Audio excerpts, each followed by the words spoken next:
Hi guys, welcome back. So over the past couple of months, I've had a lot of you guys asking me on how to exactly warm up before working out, since this is something that I reiterate a lot in all of my videos about the importance of making sure that you're properly warming up before every single workout, not only as a trainer, but just as somebody who works out in general 5 to 6 days a week. I am definitely a big firm believer in making sure that you are getting in a thorough warm up before you begin working out. That is basically what today's video is about. So I went to the gym, I filmed my entire warm up as well as adding in specific things that I do on like a squat day, a glute day. I just wanted to add in little things just to show you guys so that way you know exactly an idea of what I'm doing. Let's just get into warming up in general. Warming up is meant to just enhance your overall performance. So whatever activity you are doing, whether you are an athlete, you're a runner, you're a swimmer, you're playing basketball, football, or weightlifting, CrossFit, whatever you do, I'm assuming you guys are wondering about weightlifting since that's what this channel is revolved around.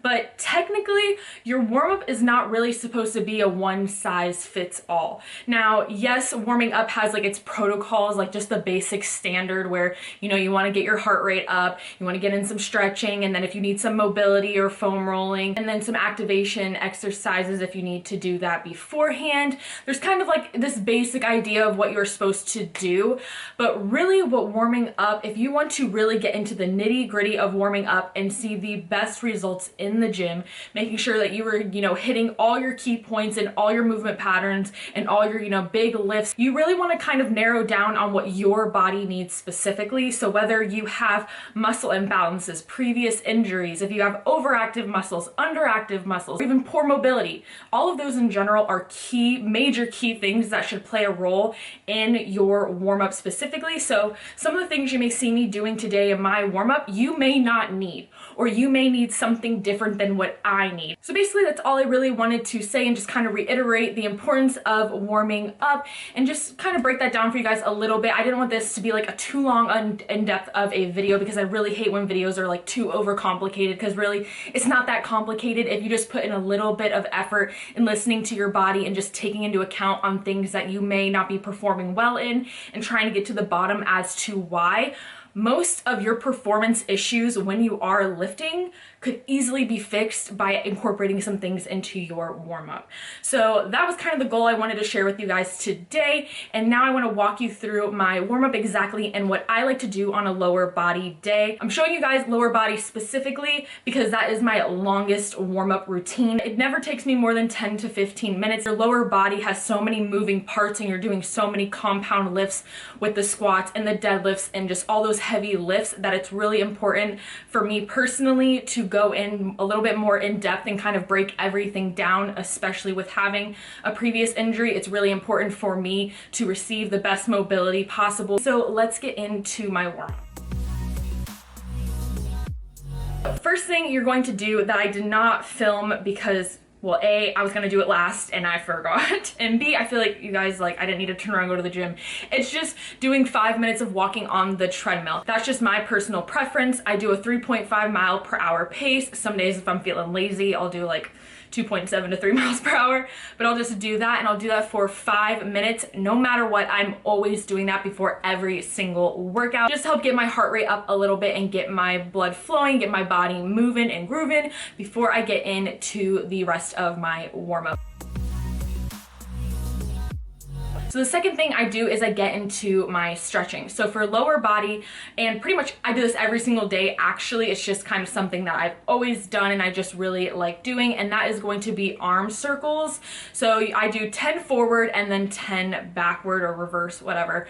So I do 10 of those each way. And the reason why I like doing this is because even though you're doing lower body workouts, you're still using your upper body to pick up weight, move weight, especially when squatting. If you have a tight shoulders or a tight upper body, that can definitely affect your squats or make it a little bit uncomfortable, especially when doing like high bar squats and things. I just like getting my upper body moving a little bit, and then I will also get into the side chest stretch as well, where I'll put my hand into a fist and I'll put it against a wall or some type of beam like you guys are seeing, and I will resist against it, pulling as much as I can, and that just gives you an amazing stretch in your chest, the side of your chest, kind of like between your shoulder and your chest muscle, and you're just getting that nice stretch and pull. Not for too long. I just usually do it for like 5 to 10 seconds on each side, just one time, again, just to loosen up my chest and my shoulder area, so that way when I am picking up weight or squatting or anything like that, I'm nice and loosened up in my upper body, so I don't feel too tense or tight from any upper body lifts I've done the day before. So now that I did those 2 stretches for my upper body, I will get into my lower body portion of my warming up and stretches.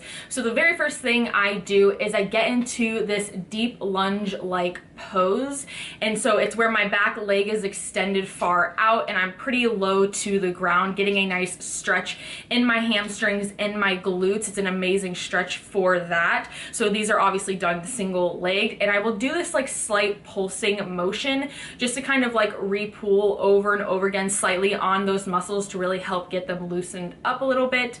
And so I'll do that for a couple times. So then once I'm done doing that, I'll put my hands on the floor and I will do a hamstring stretch, where you will go and pull that front leg back, extending it back, like straightening it out, and then bringing it back forward into that deep lunge pose and back and forth. And this is an amazing stretch for your hamstrings, probably in my opinion like the best stretch for your hamstrings in general. So I will go ahead and go through that motion a couple of times, and then from there I will go ahead and I will go into what some people call a dynamic pigeon pose, where I will rotate my leg and then lay my half of my calf, I guess you'd say the side of my calf, on the ground as you guys are seeing. And I'm going ahead, and what this is doing is it's really helping opening up your hips. So I'm kind of working some hip mobility into my lower body warm-ups right now. So doing this is really just going to help open up your hips a lot. And then I will kind of reverse the process and get right back into that deep lunge. Then once I'm in that deep lunge, I will move both of my hands to one side and I'll slightly press on the inside of my leg to where it's like pushing my hip outward, and I will hold that for a few seconds. Again, that's just helping with opening up your hips and just getting a nice stretch in your hips. Okay, after this, I'm gonna add in a picture because I totally forgot to film this, and I don't know how, because this is like one of my go-to stretches, but it's a prayer squat pose, some people call it. It's going to be where you get down into a deep squat, and then you're going to press your hands together. Your elbows are pushing against your legs, so pushing them out as far as you can while you're staying in that deep squat where you're like as low as you can go, and you're just pushing your knees outward, again with opening up those hips.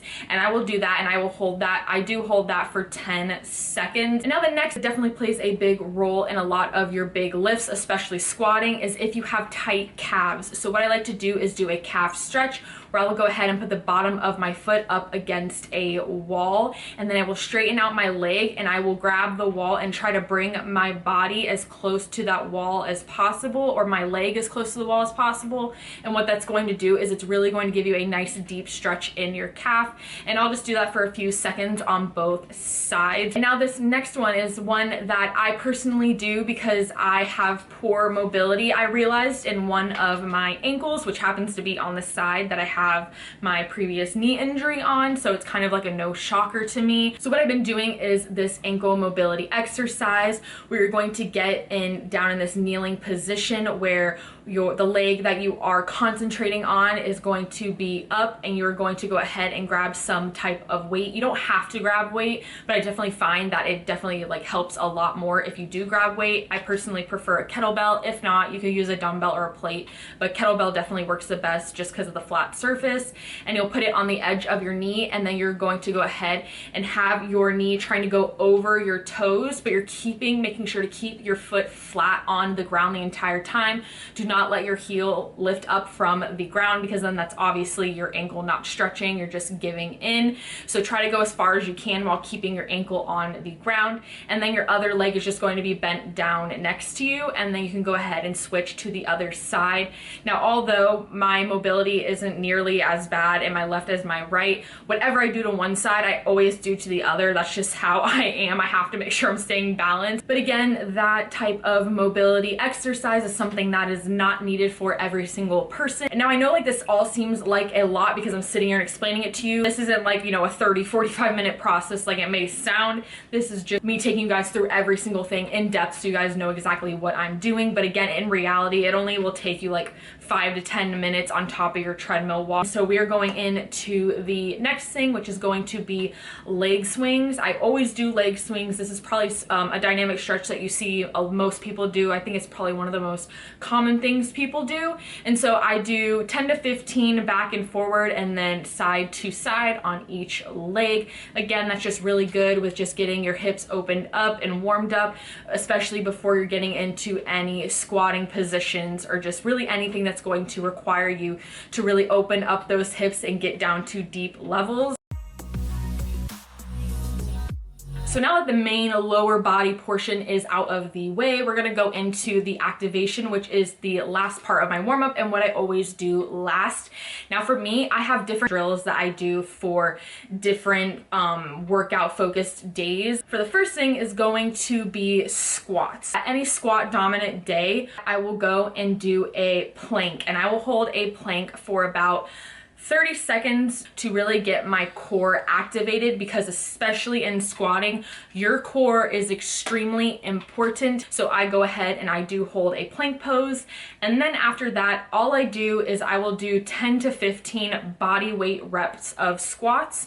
And then I'll go ahead and just take off the bar, since the bar for me is considered like a light weight for me to use. And I'll just go ahead and take that, and then I'll do again 10 to 15 reps with that, and then that is all I do as far as on squat days. Second is going to be if I'm concentrating on deadlifts. There are two main things I really like to do besides my normal lower body warm up, and that is I will do the walking hamstring toe touch, where you step out and it's kind of like a walking RDLs like I've shown in my previous videos, but instead of holding weights, you're just trying to touch the floor without over excessively bending your knee. So with every step you take, you're just going to go down and just try to touch the ground as best as you can while getting a nice deep stretch in your hamstring. And then I will also do some walking knees to chest.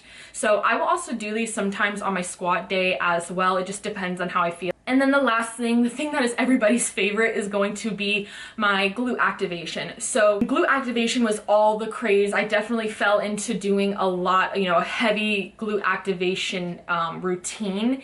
And I definitely found that it really helped me a lot with gaining contact before I began in my heavier lifts or in my glute session. However, I have found that since the last couple of months, where I've really jacked up my lower body days, where I now do 3 days a week, what I have found is that I've actually not really needed a lot of glute activation, and that my glutes are turned on more than they used to be. And so with that, I actually now have really minimized my glute activation. But that's not to say that's for everybody. Some people really do need an in-depth glute activation before they begin their glute workout. I just train my lower body 3 days a week, and I incorporate a lot of glute movements throughout my workout week. What I do now for glute activation is I just do two things. I just do 2 sets of 10 reps of body weight glute hip thrusts with a 10-second squeeze at the top. And then after that, I go ahead and I do 2 sets of seated glute hip abductions with a band. I will use the band for both, but I just do that, and that is literally all I do, and I am good to go on glute activation, and my glutes are fired up and ready to go. But yeah, guys, that was my entire lower body warm-up. That's how I warm up specifically. Some people don't need to do as much for their warm-up. Some people may need to do more for their warm-ups. Basically, the whole overall idea of this that I want to stress to you guys is just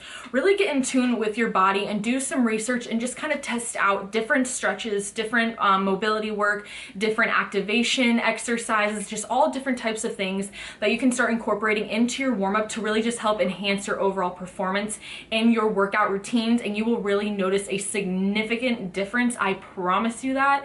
If you really start focusing in more on taking care of your body, exactly on how you warm up, it'll definitely help a lot and fall into how you perform while you are working out. Again, I'll have anything that you need to know in the description bar below as well. Thank you guys so much for watching. Hopefully this wasn't too long of a video. Make sure to give this a thumbs up if you enjoyed it. Thank you so much for watching, and until the next one, bye guys.